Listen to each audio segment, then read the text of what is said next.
বন্ধুরা এই ভিডিওতে আমি দেখাবো আমরা যে ইমো ইউজ করি, ইমোতে যদি নিজের নাম পরিবর্তন করতে চাই তাহলে তার জন্য কী করতে হবে।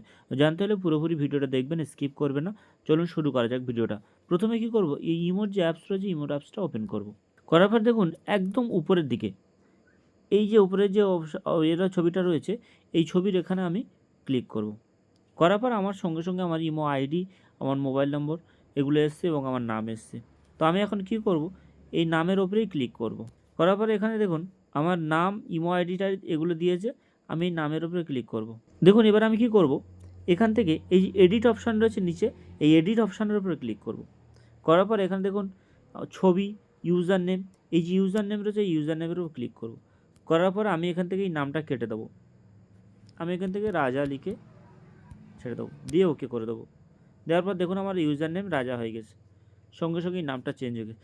তো বন্ধুরা যদি ভিডিও ভালো লেগে থাকে প্লিজ চ্যানেলটা সাবস্ক্রাইব করে দেবেন। ততক্ষণে ভালো থাকুন, সুস্থ থাকুন, দেখা হবে পরবর্তী ভিডিও।